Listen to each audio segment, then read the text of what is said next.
Bismillahirrahmanirrahim. Assalamu alaikum students. Welcome to Paradise College and right now you are attending the class of English of first year. हमने book 1 start की हुई है and you know that we have completed our first story button. Now in this lecture we are going to start our second story named Clearing in the Sky. पहले हम इसके title पे ही बात कर लेते हैं। बुलंदी पे एक साफ सुथरा खिता या किता, ज़मीन का हिस्सा। तो टाइटल है हमारा clearing in the sky. Clearing क्या है? What is clearing? बच्चों, क्लियरिंग वो पार्ट होता है ज़मीन का जो जंगल के बीच में, जंगल या माउंटेन्स के बीच में, जिसको साफ़ किया जाए, क्लीन किया जाए, वहाँ से सारे दरख्त वगैरह, सारे बशीज, सब कुछ वहाँ से बिल्कुल क्लीन किया जाए तो उसको हम क्लियरिंग कहते हैं। इसके लिए दूसरा वर्ड भी, उसको हम ग्लेड बोलते हैं। ग्लेड और क्लियरिंग ऐसी ज़मीन होती है जंगलों के बीच में या माउंटेन्स के बीच में या माउंटेन्स के ऊपर, जहाँ पे बहुत ज़्यादा झाड़ियाँ होती हैं, दरख्त होते हैं, तो उन सारी चीज़ों को साफ़ करके जो ज़मीन का खित्ता साफ़ किया जाता है उसको हम क्लियरिंग बोलते हैं। तो स्टोरी में इन द स्काई से क्या मतलब है? यहाँ पे इन द स्काई का ये मतलब बिल्कुल नहीं है कि आसमान पर एक ज़मीन का साफ़ सुथरा खित्ता, बल्कि यहाँ पे इन द स्काई का मतलब है बुलंदी, आसमान जितनी बुलंदी, अप हिल्स, पहाड़ियों के ऊपर। तो क्लियरिंग इन द स्काई, बुलंदी पर एक साफ सुथरा खित्ता, बुलंदी पर एक साफ सुथरा जमीन का टुकड़ा। तो यहाँ पे इन द स्काई से क्या मुराद है? मतलब आसमान जितनी ऊंचाई पे, मतलब माउंटेन्स पे, पहाड़ियों के ऊपर। तो टाइटल का आपको समझ आएगी होगी। Clearing in the sky mean clearing जंगल या माउंटेन्स के बीच में साफ सुथरी जगह। इन द स्काई का मतलब है बुलंदी पर। तो इससे क्या हमें पता चलता है कि पहाड़ियों के ऊपर बुलंदी पर एक साफ सुथरा खित्ता। स्टोरी के बारे में मज़ीद बात करने से पहले हम इसके राइटर की तरफ चलते हैं। पहले राइटर पर बात कर लेते हैं। राइटर है स्टोरी का जेस Hilton Stuart.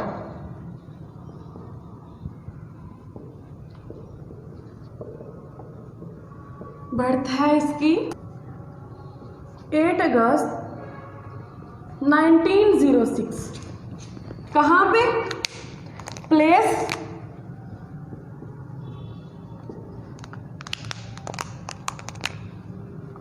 W Hollow, the area of Kentucky, American state.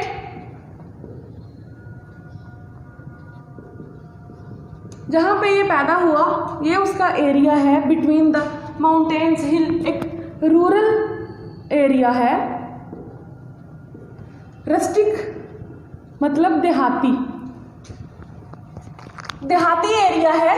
Kentucky जो कि अमेरिकन स्टेट है, वहाँ पे ये पैदा हुआ 8 अगस्त 1906 में। और डेथ कब हुई इसकी?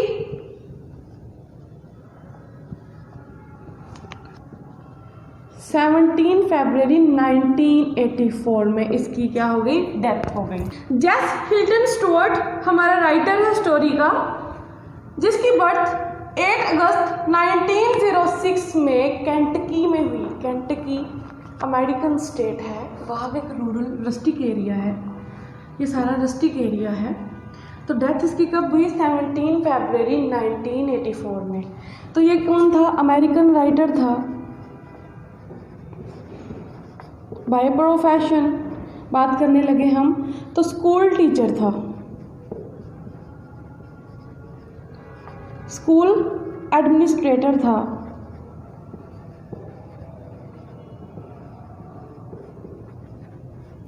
मतलब principal, headmaster, like school administrator था।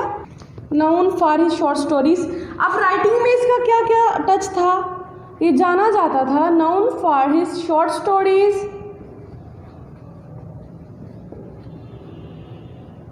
Poetry and novels.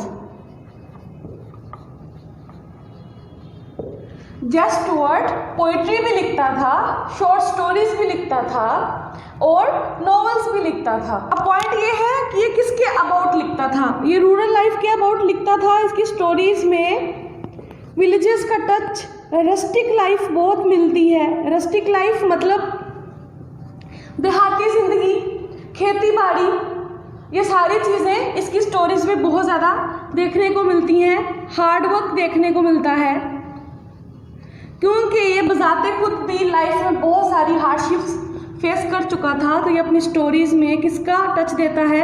हार्डशिप्स का टच देता है। उसके बाद जो मेन पॉइंट है वो क्या है? ऑटोबायोग्राफिकल राइटर था ये।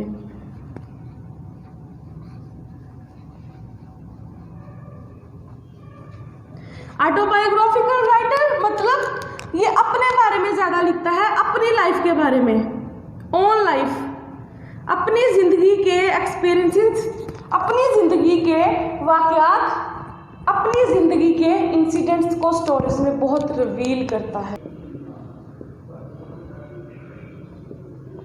Noun for non fiction stories. अब नॉन फिक्शन स्टोरीज कौन सी होती है?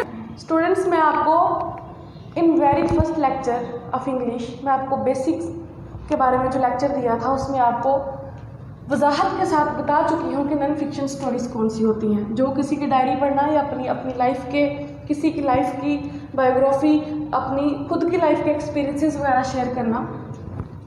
तो ये क्या है? नॉन फिक्शन स्टोरीज के लिए ज़्यादा जाना जाता है क्योंकि इसकी स्टोरीज में ज़्यादा इसका खुद का टच होता है।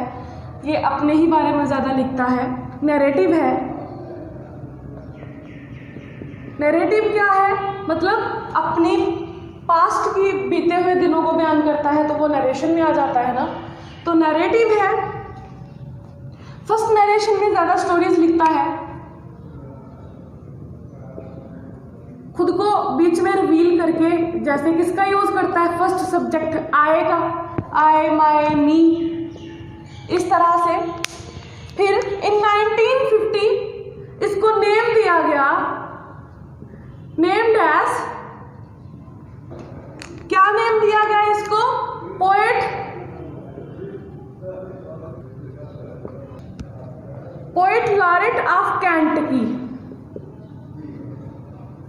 इसको ये नेम 1950 में दिया गया। तो लैंग्वेज कैसे यूज करता है ये अपनी स्टोरीज और पोइट्री में?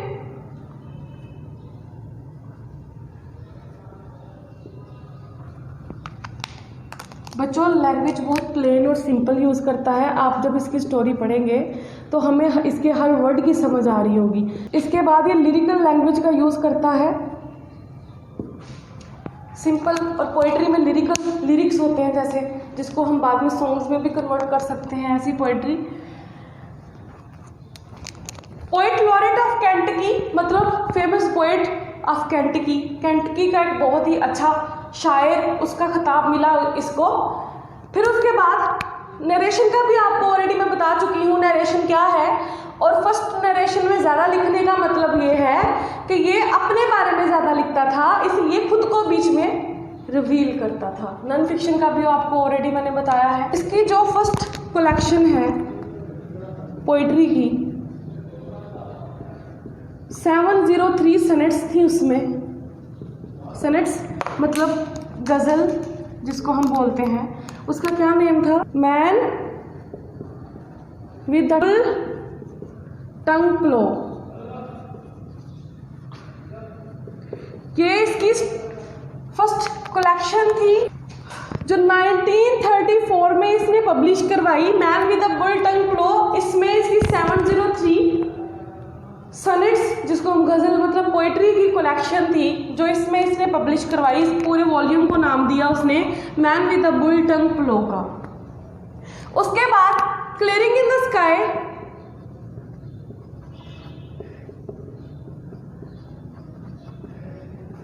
और दूसरी स्टोरीज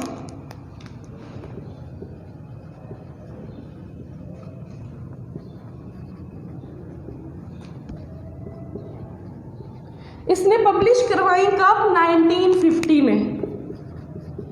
इसका जो फर्स्ट नॉवल था उसका क्या नाम था? ट्रीज ऑफ हेवन, जो इसका फर्स्ट लिखा जाने वाला नॉवल था। फिर बहुत सारे इसने स्टोरीज लिखी और मोर देन 60 इसने बुक्स, इसकी जो बुक्स हैं वो कितनी है? More than 60। ये सारी कलेक्शन जो इसकी है, इनकी जो टोटल बुक्स हैं वो मोर देन 60 हैं। ये थे एक ब्रीफ सी बायोग्राफी हमारे राइटर की, जेस हिल्टन स्टुअर्ट की। आगे हम बात करते हैं अपनी स्टोरी के बारे में। अब हम बात करते हैं पहले कैरेक्टर्स की। स्टोरी में कैरेक्टर्स कौन कौन से हैं? इसमें जस्ट 2 कैरेक्टर्स हैं, जेस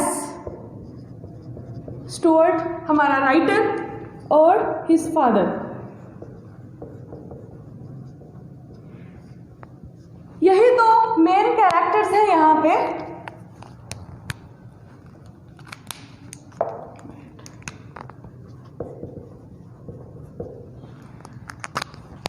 हमारी स्टोरी में ये 2 मेन कैरेक्टर्स हैं, जेस जो कि हमारा राइटर है। स्टूडेंट्स, जैसे कि मैंने आपको बताया कि ये स्टोरी क्या है, ऑटोबायोग्राफिकल, राइटर खुद अपनी लाइफ का एक इंसिडेंट या फिर एक दिन जो है वो नरेट कर रहा है। तो यहाँ पे राइटर ही हमारा नैरेटिव है। उसका बाप एक हार्ड वर्कर है, ओल्ड मैन, बूढ़ा आदमी, बट जो स्टिल डिटरमेंट। मैक्सिमम उसकी एज कितनी है? 70 इयर्स ओल्ड है वो। अच्छा, तो राइटर ने यहाँ पे अपने बारे में बहुत कम बताया है, but let me tell you that by profession वो टीचर था और उसका बाप फार्मर। वेस्टर्न कंट्रीज में फैमिली सेपरेट रहती हैं। जब बच्चों की शादी वगैरह हो जाए तो पेरेंट्स सेपरेट रहते हैं। तो जेस स्टुअर्ट अपने बाप के साथ उसके घर में नहीं रहता था। उसकी जो रेजिडेंस थी वो अलग थी। किससे? अपने बाप से। जो बेटा है वो नॉट मच पैशनेट, वो इतना पैशनेट नहीं था, ठीक है, लेजी था रादर देन हिज फादर। उसका बाप लेजी नहीं था, वो the man of past.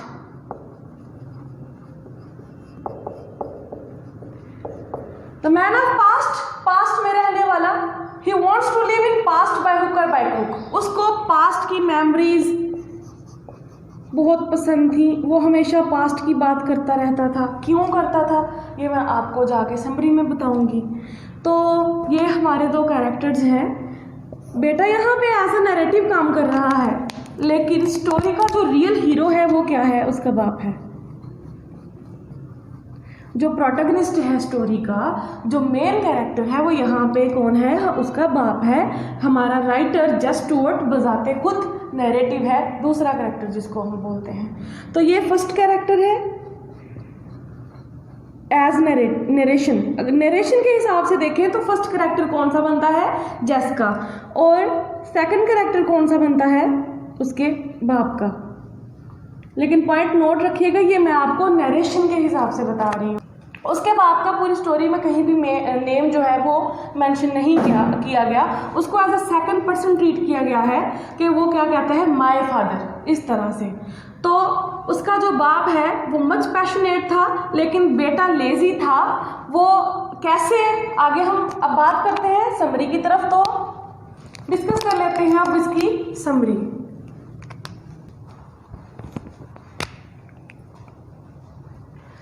Summary की बात करते हैं। समरी में कैरेक्टर्स 2 हैं, वो तो आपको पता चल ही गया है, जेस स्टुअर्ट एंड हिज फादर।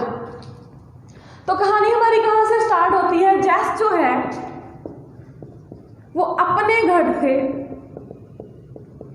अपने बाप के घर आता है। अच्छा, जेस अपने घर से अपने बाप के घर आता है, क्या लेके? अपनी माँ के लिए प्लेट्स वाली बास्केट लेके। तो वो इतने में ही, बाहर जो टेम्परेचर है बच्चों को बहुत हाई होता है, तो इसमें क्या है कि टेम्परेचर बहुत ज़्यादा हाई था, वहाँ पे बहुत ज़्यादा हीट गर्मी थी, तो जैसे इतने में ही टायर्ड फील करता है खुद को, लेकिन उसका जो बाप है वो क्या करता है, उसको इंसिस्ट करता है कि मेरे साथ चलो। कहाँ पे, वो उसको अप टू हिल्स लेके जाना चाहता था, पहाड़ियों के ऊपर मेरे साथ चलो।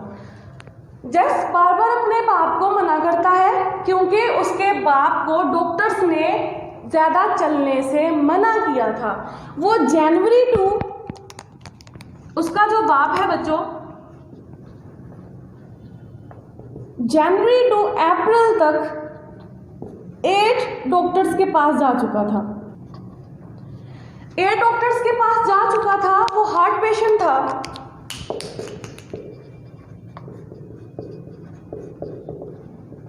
और पिछले 40 ईयर्स से उसको डॉक्टर्स बार बार मना कर रहे थे नॉट टू वॉक, आपने चलना नहीं है।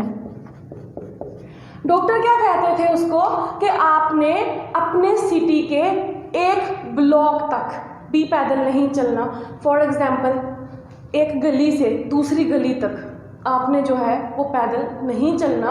आप अपना सारा टाइम अपनी फैमिली के साथ स्पेंड करो, बिल्कुल चलो नहीं। डॉक्टर्स उसको कहते थे कि you have a short life, आपकी लाइफ बहुत शॉर्ट है। डॉक्टर्स कहते थे यू आर हार्ट पेशेंट, सो आपको अपना सारा टाइम अपनी फैमिली के साथ स्पेंड करना चाहिए। लेकिन उसका बाप क्या था, हार्ड वर्कर था, वो प्रेफर नहीं करता था, वो प्रेफर नहीं करता था घर में रहने को। इसी तरह उसने एक एग्जाम्पल दी है अपने बाप की कि लास्ट टाइम अप्रैल में एक डॉक्टर के पास गया तो डॉक्टर ने कहा कि अब यहाँ से घर जाने के लिए आप टैक्सी करवा लें। लेकिन उसका बाप पहाड़ियों के ऊपर से 5 किलोमीटर पैदल घर गया और जाके अपनी बीवी को बताया कि डॉक्टर ने कहा था पैदल नहीं चलना। तो स्टूडेंट्स, इससे क्या हमें पता चलता है कि उसका बाप डिटरमिन था, हार्ड वर्कर था। वो किस पे बिलीव करता था, हार्ड वर्क पे। तो ये सारी बातें उसको जस्ट याद करवाता है कि आप डॉक्टर्स के पास जा चुके हैं और डॉक्टर्स ने आपको मना किया है पैदल चलने से, तो हमें नहीं जाना चाहिए। But his father denied. क्यों? क्योंकि वो जिद का पक्का था, उसको जाना था तो मतलब जाना था। अब इस बात पे जैसे अपने बाप की एग्जाम्पल देता है कि मेरा बाप इतना डिटरमिन है कि अगर उसने एक बार ठान ली है कि वो अपनी खेतों में, फार्म्स में जाएगा, तो फिर चाहे बहुत ज़्यादा सर्दी हो या बहुत ज़्यादा गर्मी हो या उसको क्रॉल करके जाना पड़े, उसको रेंग के जाना पड़े, फिर भी वो जाएगा। लेकिन अब जैस क्योंकि अपने बाप को जो है वो मना नहीं कर सकता था मज़ीद, तो वो कहता है कि ठीक है, तो अपनी जर्नी वो यहाँ से स्टार्ट करते हैं। जर्नी अब उनकी क्या है कि उन्होंने अपने घर से एक वैली, वादी के बीच में से गुजरना है। फिर उसके बाद उसका ये जो रास्ता है वो ऊपर को जाता जाएगा। फिर आगे क्या है, आगे माउंटेन स्टार्ट हो जाती हैं। तो अब उनका जो पॉइंट ऑफ डिपार्चर था वो यहाँ पे था।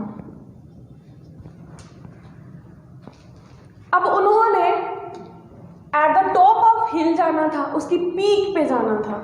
अब जैस को इस बात का अंदाजा नहीं था।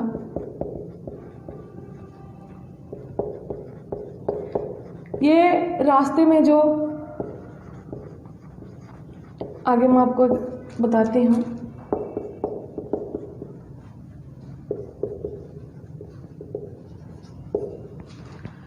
अपने घर से गुजरते हुए पास्चर्स और मीडोज के बीच में से जाना था उन्होंने हिल्स की तरफ, और आगे वो जगह थी, वो स्पॉट था, वो मेन प्लेस थी जहाँ पे उसका बाप उसको लेके जाना चाहता था। तो उनकी जर्नी स्टार्ट हुई। रास्ते में उनको पास्चर्स के पास, पास्चर्स रास्ता एक घास जिसको हम बोलते हैं अल्फाल्फा नजर आया। जैस के फादर ने अपना नाइफ निकाला, पॉकेट नाइफ, उससे अल्फाल्फा काटा थोड़ा सा और उसको ऐसे मुट्ठी में पकड़ लिया और अपने और सूरज के बीच में उसको ऐसे रखा। कहता है लुक एट दिस जेस, इसकी तरफ देखो जेस, क्या तुमने इससे अच्छा अल्फाल्फा किसी और ज़मीन पे देखा है? अच्छा, यहाँ पे एक और मैं आपको बात बता दूं स्टूडेंट्स कि उसके घर से लेके ये जो रास्ते में वादी आई है, ये जो पास्चर्स और मीडोज हैं, ये सारे फार्म्स भी जस लोगों के थे। ये जो सारी ज़मीन है ये किसकी थी? उसके बाप की थी। तो वो अपनी ही ज़मीन के बीच में से गुजरता है, जिसको पंजाबी में बन्ना भी बोलते हैं। वो बन्ने के ऊपर से गुजर रहे हैं इस टाइम। तो रास्ते में वहाँ से वो पगडंडी से वो अल्फाल्फा जब काटता है तो जस को दिखाता है, कहता क्या तुमने इससे बेहतर अल्फाल्फा कहीं देखा है? तो जैसे उसको पकड़ के देखता है तो वो बहुत हैरान होता है, क्योंकि पिछले 3 सालों से वो अपनी खेतों में नहीं आया था। 3 इयर्स, पिछले 3 सालों से वो अपनी फैमिली के साथ इतना बिजी था कि उसके पास टाइम नहीं था अपने बाप के साथ उसकी लैंड्स में, उसके फील्ड्स में आने का। इससे पहले वो कई बार जो है ना वो आता था। तो कहता है कि मैंने ऐसा अल्फा है वो लिटिल सैंडी रिवर के पास भी नहीं देखा। सैंडी रिवर ये उनके दरिया का नाम था जिसके पास अल्फाल्फा पाया जाता था, और उस टाइम समझा जाता था कि ये अल्फाल्फा सबसे बेस्ट क्वालिटी का है। लेकिन जो जस के बाप की फील्ड्स में अल्फाल्फा था वो कहीं मच बेटर रादर देन सैंडीज अल्फाल्फा। तो इसके बाद आगे जाते हैं, जब वो रास्ता अपना क्रॉस कर रहे होते हैं तो आगे उनको एक स्क्विरल नजर आती है, गिलहरी। वो फॉक्स स्क्विरल्स जिसकी मैक्सिमम शेप फॉक्स जैसी होती है। तो उसका बाप चीख के पुकारता है, जैस देखो इस स्क्विरल को, कुछ याद आया तुम्हें? मैंने आपको ऑलरेडी बताया है कि उसका बाप द मैन ऑफ पास्ट था। उसको हर कदम पे पास्ट याद आता था, वो हर बात को पास्ट में लेके जाता था। तो जैसे ही स्क्विरल ने उसका रास्ता काटा, हिज फादर शाउटेड, जैस लुक एट दिस। वो क्या कहता है? कहता देखो इसको कुछ याद आया। तो वो क्या याद करवा रहा था? जैस और उसका बाप जब जस छोटा था खेतों में आते थे तो शाम को जस का जो बाप था, जस फादर, बहुत ज़्यादा इन हैवी अमाउंट वो स्क्विरल्स को घर लेके जाते थे, शिकार करके उनको घर लेके जाते थे फॉर कुकिंग पर्पस के लिए स्क्विरल्स को घर लेके जाते थे। तो ये बात उसको जो है वो याद करवाता है। नेक्स्ट आगे चलते चलते रैबिट्स की बात होती है, तो ये बात उसको उसका बाप याद करवाता है। कहता है जब अगस्त के मंथ में सारे पत्ते दरख्तों के पीले पड़ जाते थे और उनकी सरसराहट की आवाज़ गूंजती थी, तो मैं और तुम आया करते थे, इन दरख्तों के नीचे बैठा करते थे, तो इनके पत्ते लाइक अ येलो रेन हम पे गिरा करते थे, और फिर हम अपने कुत्तों के साथ, इन रैबिट्स के साथ शरारतें किया करते थे। क्या तुम्हें ये सारी बातें याद हैं? अच्छा, अब ये सारे जो मेमोरेबल सीन थे वो बार बार अपने बेटे को बता रहा था। यहाँ पे क्यों बता रहा था बच्चे? यहाँ पे सन एंड फादर रिलेशन बताया गया है। बेटा चूंकि कई अरसे से अपने बाप के साथ नहीं रह रहा था, तो वो क्या कर रहा था? अपनी लव एंड अफेक्शन अपने बेटे को याद करवा रहा था। अपनी लव और अफेक्शन अपने बेटे को याद करवा रहा था कि मेरा प्यार या मेरी अफेक्शन आज भी वैसी ही है फॉर यू। बेशक तुम अब अपनी फैमिली वाले हो, you have your own family, but you are still my son like past. अभी भी मेरा प्यार जो तुम्हारे लिए अफेक्शन है वो वैसी की वैसी है। फिर जस क्वेश्चन करता है कि ये जो आप मुझे सब कुछ बता रहे हैं, यही वो चीज़ है, यही वो मिस्ट्री है जो आप मुझे दिखाना चाहते हैं? तो उसका बाप कहता है नहीं, अभी तो हम रास्ते में हैं, we are on the way, अभी हमने अपनी मंजिल पे पहुंचना है। फिर जब वो आगे बढ़ते हैं तो एक चट्टान पे, एक रॉक पे उनको स्नोबर के लंबे लंबे दरख्त नजर आते हैं, जिनकी ब्रांचेस, शाखें जो थी वो क्या कर रही थी? वो बादल के साथ टकेलियां कर रही थी, बादल को छू रही थी। ऐसे लग रहा था वो आसमान की डेप्थ में जा रही है। बड़ी मुश्किल से वहां पे पहुंचते हैं, क्योंकि जो उसके बाप ने रास्ता चूज किया था वो बिल्कुल प्लेन सीधा ऊपर को कहाँ पे जा रहा था? हिल के ऊपर, पहाड़ी के ऊपर। कोई कर्व नहीं था बीच में, कोई खम नहीं था, कोई बीच में स्टे के लिए जगह नहीं थी। एक जगह पे वो खुद स्टे करते हैं। उसका बाप एक छोटे से पौधे को पकड़ता है और जस्ट बड़ी मुश्किल से खुद को वहाँ पे अपने पैरों को जमा के रखता है, क्योंकि अगर वो पाँव अपने ढीले कर देता तो वो स्क्रॉल करता करता नीचे आ जाता। तो अब क्या था, जब ऊपर जाते हैं तो वो क्या देखता है, एक छोटा सा पैच, एक खित्ता, साफ सुथरा, क्लियर, बहुत ही प्यारा। जब उसको देखता है तो वो बहुत हैरान होता है। हमारा जो टाइटल है क्लियरिंग इन द स्काई, वो बेसिकली इसी जगह को कहा गया है। यही जो मैंने आपको बताया था ना, क्लियरिंग का क्या मतलब है। क्लियरिंग का मतलब है बिटवीन द माउंटेन्स और बिटवीन द जंगल फॉरेस्ट, या फिर at the top of mountain जगह को साफ करना, उसको हम क्लियरिंग बोलते हैं। अब वो जो पैच साफ किया था उसके इर्द गिर्द फेंस लगी हुई थी, फेंस बाड़। आपने अक्सर देखा होगा हमारे विलेजेस में कांटों वाली बाड़ लगी होती है, ताकि कोई वॉन्डर स्ट्रे एनिमल्स जो है वो ना चले जाएं। तो वो बाड़ लगी होती है। Jess raised many questions to his father कि ये किसने क्लीन किया, क्यों क्लीन किया, और ये बाड़ क्यों लगाई। अब उसका बाप उसको जवाब देता है कि I clear this patch and I fenced it, मैंने साफ किया है और मैंने फेंस लगाई है। तो जस कहता है फेंस अगेंस्ट फॉर व्हाट, क्यों। तो कहता है for stray animals, for stray cattles, wandering cattles, कि कहीं आवारा जानवर चलते फिरते इसमें ना आ जाए। तो अब उस क्लियरिंग की मैं आपको बताती हूँ स्ट्रक्चर कैसा था। अब ये हमारे पास वो पैच है, यम्स, पोटैटोज और टमाटोज, 3 तरह की वहां पे वेजिटेबल्स थी।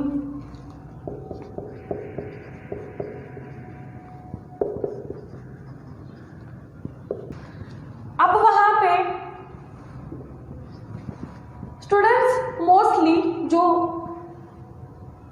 ये पहाड़ियों वाले एरियाज होते हैं, जिनको हम क्या बोलते हैं, हिल स्पॉट्स बोलते हैं, तो वहाँ पे जब फार्मिंग की जाती है तो उनका जो पैचेस बनाए जाते हैं वो इस तरह से बनाए जाते हैं, लाइक किस तरह से सीढ़ियाँ, आपने सीढ़ियाँ देखी होंगी, सीढ़ियाँ बनाई जाती हैं। क्यों? क्योंकि ये प्लेस बहुत रजड होती है, ये बहुत सख्त होती है, बहुत टफ, इसको जो है ना वो फार्मिंग बड़ी टफ होती है यहाँ पे, क्योंकि यहाँ पे क्या होता है, रॉक्स होती हैं। तो इन रॉक्स की वजह से और इसकी रफनेस की वजह से यहाँ पे इनको काट काट के सीढ़ियों की शेप दी जाती है, ताकि एक ही जगह पे वाटर जो है ना वो अपना स्टे ना करे, वाटर स्टिल एग्जिस्ट ना कर सके, बल्कि वो क्या करे, यहाँ से मूव करके यहाँ आए, यहाँ से मूव करके यहाँ पे आए और ऐसे मूव करके नीचे आ जाए।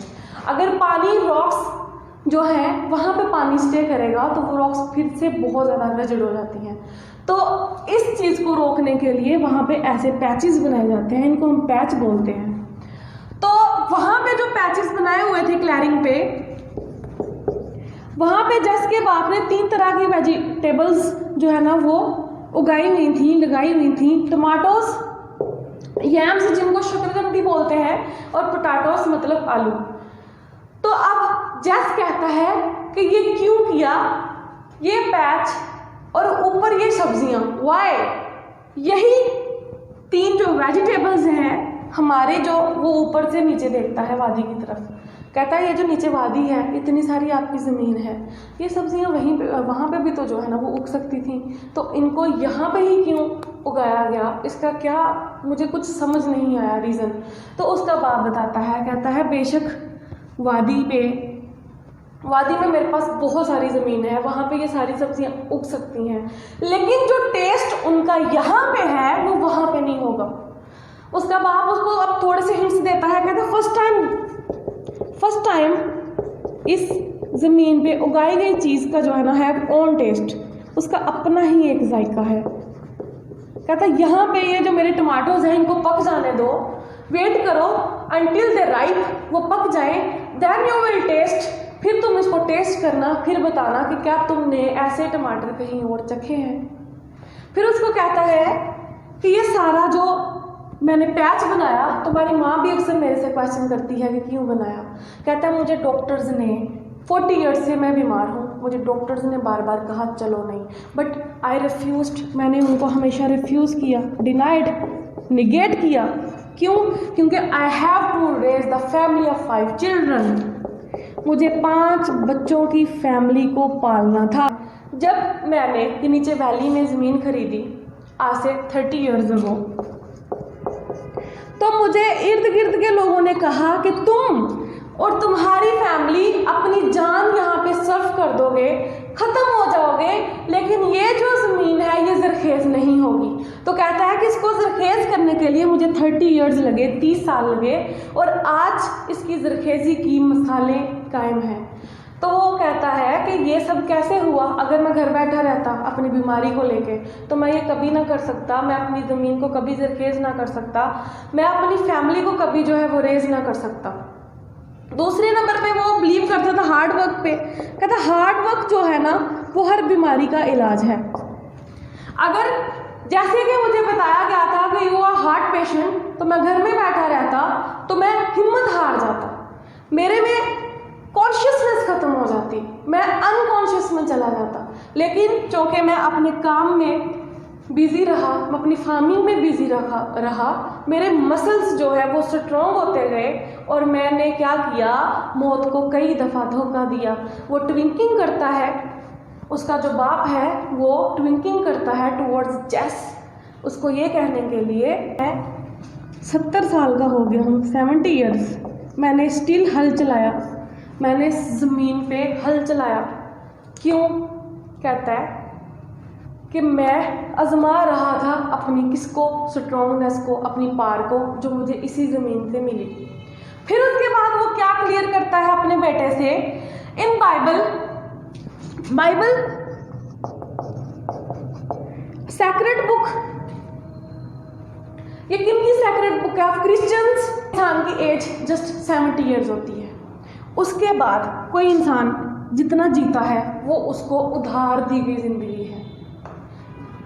अब यहाँ पे ज़रा गौर कीजिए, जो क्रिश्चियनिटी की बाइबल बुक है, जिसको आप लोग अंजील भी बोलते हैं, जो हज़रत ईसा अलैहिस्सलाम पे नाज़िल हुई थी, उसमें लिखा है कि हर इंसान की मैक्सिमम जो एज है वो 70 ईयर्स है। हर इंसान की एज 70 ईयर्स है। अगर कोई 70 ईयर्स से पहले मर जाता है, मतलब कोई इंसान 40 साल की एज में मर जाता है, तो उसके जो 30 साल है वो किसी और इंसान को उधार दे दिए जाते हैं, गिफ्ट कर दिए जाते हैं। अब एक इंसान 90 ईयर्स का है, 90 साल का होके मरा है, तो 70 साल के बाद उसका जो उधार जो ड्यूरेशन है वो 20 ईयर्स हो गया।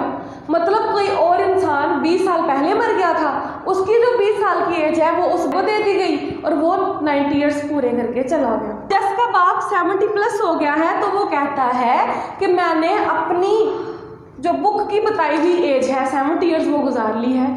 ये एज जब मुझे उधार गिफ्ट मिला है तो मैं चाहता हूँ कि इस एज को उन प्लेसेस पे जाके गुजारूँ जहाँ पे मैंने अपने 70 ईयर्स स्पेंड किए हैं। तो मैं और तुम्हारी माँ इन पहाड़ियों के ऊपर काश्तकारी करने आते थे जब मैं 23 साल का था और वो 21 साल की थी जब हमारी शादी हुई थी।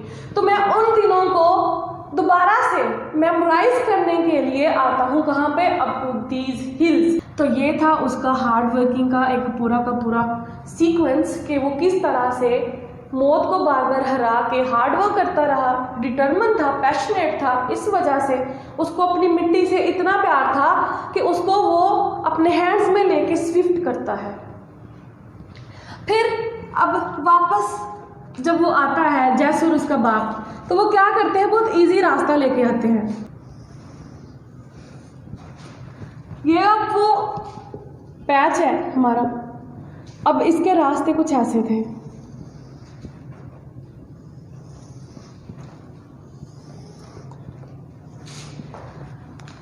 उसके बाप ने जब वो थोड़ा बीमार था तो एक बिल्कुल सीधा रास्ता बनाया ताकि वो लंबा तो था लेकिन इजीली हम उस पर से जा सकते थे, वो इजीली वहाँ से जाता था। फिर जब वो थोड़ा सा ठीक हुआ तो उसने और थोड़ा सा टेढ़ा रास्ता बनाया, अमूदी रास्ता बनाया। जब उसको लगा कि वो मज़ीद ठीक हो गया है तो उसने मज़ीद अमूदी रास्ता बनाया जो सीधा जाता था पैच पे, और एट द एंड उसने बिल्कुल सीधा रास्ता बना लिया। अब ये ज़्यादा थका देने वाला था। ये वो रास्ता था जहाँ से जस और उसका बाप जाते हैं पैच पे, लेकिन जब वो वापस आते हैं तो उसका बाप उसको इस रास्ते से लेके आता है जो बिल्कुल ईजी था।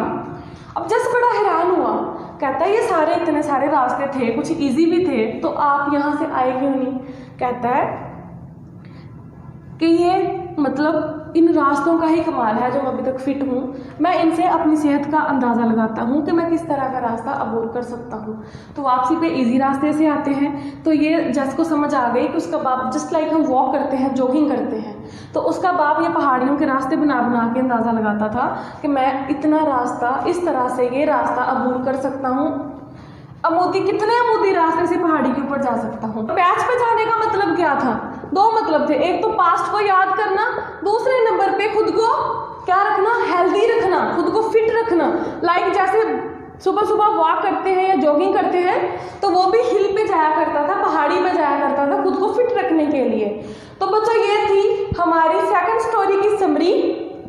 नेक्स्ट हम ट्रांसलेशन स्टार्ट करेंगे अपने नेक्स्ट लेक्चर में। तो आई होप सो कि आपको समरी अच्छे से समझ आ गई है। तो आज के लिए इतना ही। अल्लाह हाफिज़, टेक केयर।